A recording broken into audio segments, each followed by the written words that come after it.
Shalom, kekasih Tuhan.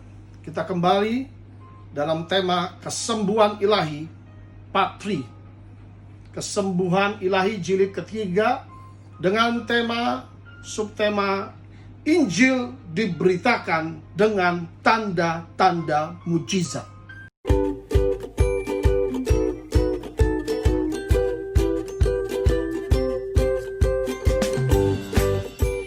Injil diberitakan dengan tanda-tanda mujizat. Saudara terkasih dalam Kristus, tanda-tanda mujizat adalah bukti kehadiran Allah, hadiran Allah di tengah-tengah umatnya. Tanda-tanda mujizat adalah manifestasi ilahi Tuhan hadir di tengah-tengah umatnya. Karena kehendak Tuhan Anda disembuhkan. Firman Tuhan di dalam Matius pasal 4 ayat 23. Yesus pun berkeliling di seluruh Galilea. Ia mengajar dalam rumah-rumah ibadat, memberitakan Injil Kerajaan Allah, serta melenyapkan segala penyakit dan kelemahan di antara bangsa itu. Saudara terkasih dalam Kristus, perhatikan firman Tuhan. Bagaimana Yesus Kristus melayani. Kita adalah anak Tuhan, orang-orang Kristen.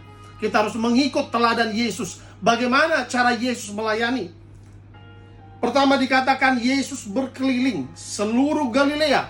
Kalau saudara pelajari dalam Injil, Yesus berkeliling dari kota ke kota, dari desa ke desa. Dan Alkitab mencatat di sini dalam rumah-rumah ibadat. Lalu sekarang dari gereja ke gereja, sinagoga, ya. Yesus berkeliling dalam rumah-rumah ibadat. Apa yang Yesus lakukan? Pertama, firman Tuhan berkata, ia memberitakan Injil Kerajaan Allah. Bukan Injil yang lain. Bukan Injil kemakmuran. Bukan mengenai kerajaan dunia. Bukan bagaimana untuk menjadi sukses. Bagaimana untuk memperoleh banyak harta. No, tapi Injil Kerajaan Allah. Bagaimana supaya Anda masuk dalam Kerajaan Allah.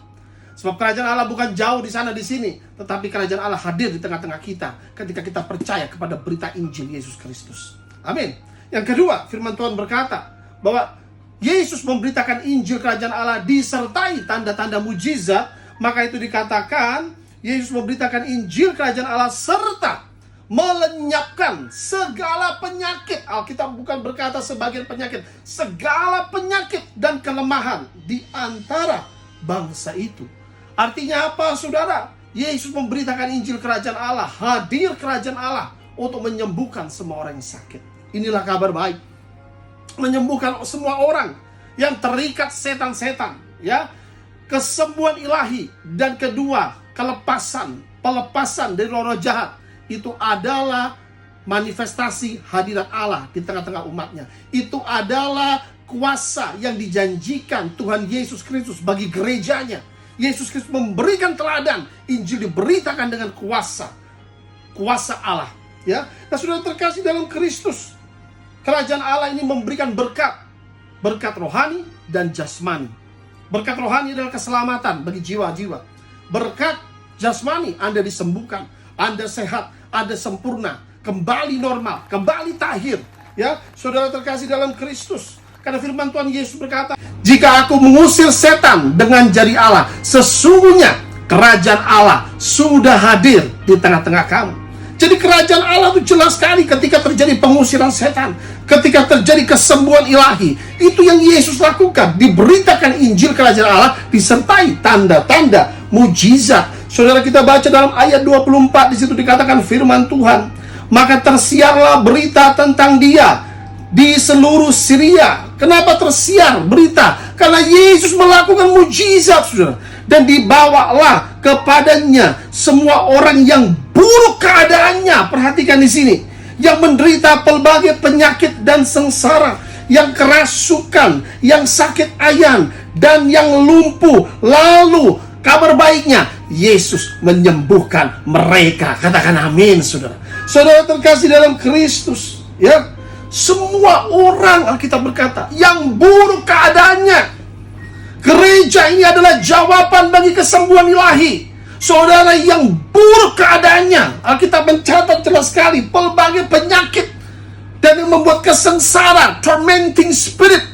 Mereka adalah roh-roh yang menyiksa dengan berbagai penyakit, ya, lumpuh, sakit ayan, ya, berbagai penyakit, bisu, tuli, kelemahan tubuh, kusta, lepra, kanker, tumor.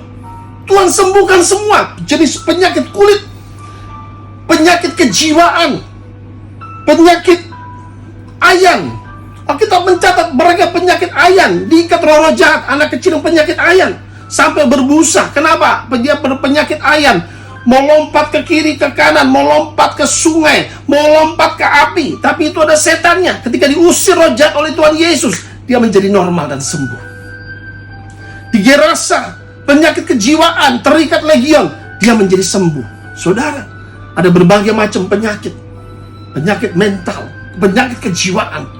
Saudara boleh datang ke gereja, Tuhan Yesus masih menyembuhkan. Karena penyakit-penyakit tertentu seperti itu, dokter tidak mempunyai jawaban. Kasih obat penenang, kasih obat penenang, teler, ya, di bawah lidah, kasih obat penenang, lama-lama menjadi lemes, menjadi seperti orang bego. Nah saudara, ini yang terjadi, ya, loss of control, hilang harapan hidup. Tapi saya mau beritahu, Tuhan Yesus masih menyembuhkan. Saudara terkasih dalam Kristus, sakit penyakit itu akibat dosa. Yang pertama adalah dosa pribadi. Yang kedua adalah dosa leluhur nenek moyang, warisan kutuk dosa leluhur nenek moyang. Dan ini dapat dipatahkan hanya di dalam nama Yesus Kristus. Katakan amin. Ya, gereja bukan rumah virus. Gereja bukan klaster baru penyebaran virus, tetapi gereja adalah rumah Allah, di mana orang-orang sakit disembuhkan. Karena ini dilakukan oleh Tuhan Yesus. Gereja adalah rumah Allah, di mana Yesus Kristus masih melakukan mujizat-mujizat, kesembuhan ilahi, dan kelepasan dari setan-setan. Saudara terkasih dalam Kristus, kita tetap melakukan doa pelepasan. Kita tetap melakukan doa kesembuhan ilahi, dan banyak mujizat terus terjadi di dalam nama Yesus Kristus. Mungkin saudara berkata, Pak, bukankah sekarang tidak boleh datang kalau di atas 37 degree Celcius, ya? Ketika ya dicek nanti ada 37 degrees atau 37. Ya, saudara terkasih dalam Tuhan, tidak semua penyakit itu ada demam, saudara. Kalau penyakit cuma demam influenza, saudara, itu penyakit kecil. Saudara terkasih dalam Kristus, ada banyak penyakit, banyak kelemahan, ya, kusta, kelumpuhan, ya, saudara yang mesti di kursi roda, saudara datang, Tuhan sembuhkan. Penyakit buta, penyakit tuli, Tuhan sembuhkan. Penyakit bisu, ya, penyakit bawaan dari lahir, berbagai macam kanker yang menggerogoti seluruh tubuh, Tuhan masih menyembuhkan. Anda sebagai penyakit kanker, Anda tidak demam, saudara. Saudara boleh datang, Tuhan masih menyembuhkan. Tuhan masih menyembuhkan. Jika engkau COVID-19, saudara undang saya akan datang ke rumah Anda, di rumah sakit, dimanapun saya akan datang. Ya, karena Tuhan masih menyembuhkan. Ya, perintah Tuhan Yesus kepada murid-muridnya apa? Jelas sekali dalam Matius 10 ayat 7 sampai dengan 8. Pergilah dan beritakanlah kerajaan sorga sudah dekat. Kerajaan Allah sudah dekat. Ya, ketika kita beritakan Injil kerajaan Allah, apa kata Tuhan Yesus dalam ayat 8? Sembuhkanlah orang sakit, bangkitkanlah orang mati, tahirkanlah orang kusta, usirlah setan-setan. Kamu telah menerima atau memperoleh dengan cuma-cuma, dan berikan, karena itu berikanlah dengan cuma-cuma. Saudara terkasih dalam Kristus, Tuhan berkata, beritakanlah Injil, beritakanlah kerajaan Allah sudah dekat. Kerajaan Allah hadir di tengah-tengah umatnya. Bagaimana manifestasi kerajaan Allah? Jelas sekali. Pertama adalah healing, kesembuhan. Sembuhkan orang sakit, itu perintah Tuhan. Yang kedua, bangkitkan orang mati. Banyak orang mati rohani, saudara. Mereka hidup, tapi secara rohani mereka mati. Akan terjadi revival terbesar. Akan terjadi kebangkitan rohani. Kalau engkau belum mengenal kuasa Allah, engkau hidup tapi engkau mati. Engkau hidup dalam ketakutan. Engkau hidup tidak mengenal kebenaran firman Tuhan. Kalau firman itu ada di dalam engkau, maka engkau akan berjalan dalam kuasa Allah. Jangan hidup seperti orang yang mati rohani. Akan terjadi kebangkitan. Yang ketiga, Tuhan berkata apa? Penyakit kulit disembuhkan, penyakit kusta, penyakit-penyakit yang katakanlah karena free sex atau penyimpangan seksual, Tuhan akan sembuhkan. Yang Penyakit AIDS, saudara, saya doakan 2 orang sembuh dari penyakit AIDS. Tuhan Yesus menyembuhkan. Yang keempat, yaitu usirlah setan-setan yang menyebabkan penderitaan dan sakit penyakit. Saudara bisa melihat cuplikan yang akan ditayangkan. Seorang anak muda bernama Lydia. Dia menderita penyakit kanker stadium 2 di tulang ekor belakang, saudara, 8 cm. Dokter sudah mengecek dan ada foto USG-nya, ada fotonya, saudara, yaitu kankernya harus dioperasi. Kalau dioperasi di tulang punggung belakang itu, kalau gagal, saudara, ada resiko kegagalan dalam operasi, bisa buta. Yang kedua, bisa terjadi kelumpuhan. Tetapi saudara, dia pilih untuk didoakan. Papanya pilih dan ibunya untuk didoakan. Dan apa terjadi? Mujizat terjadi. Kanker itu hilang. Sekali didoakan, hanya dalam hitungan 5 menit, Tuhan membebaskan dari kuasa-kuasa roh jahat. Dan Tuhan menyembuhkan secara gratis dan cuma-cuma. Saudara datang ibadah GBI LTC Glodok dan terima mujizat lawatan Tuhan. Setiap hari Minggu jam 10. Tuhan Yesus memberkati.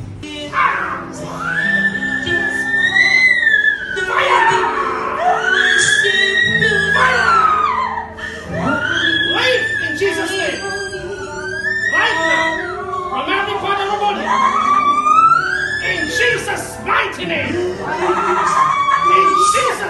name. In Jesus' mighty name. Every knee shall bow. Every tongue shall confess Jesus Christ is Lord. Whatever I bind on earth is bound in heaven. Whatever I loose on earth is loose in heaven. Come on! In Jesus' name. Come on! In Jesus' mighty name. Out! Out now!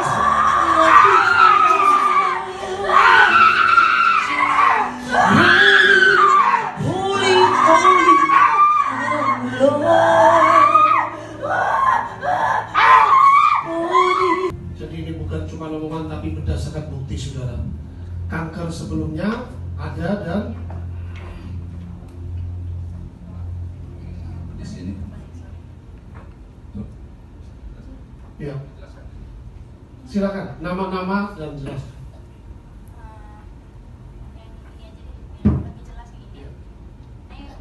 Kalau ini kan harus pakai lampu ya. Ya. Ini kalau dari samping, tadinya kanker itu ada dua jenis, ada yang tumbuh di dalam, ada yang tumbuh di luar. Nah, kalau aku kemarin ada di luar sini, dan itu udah 8 cm. 8 cm. Itu udah masuk stadium 2.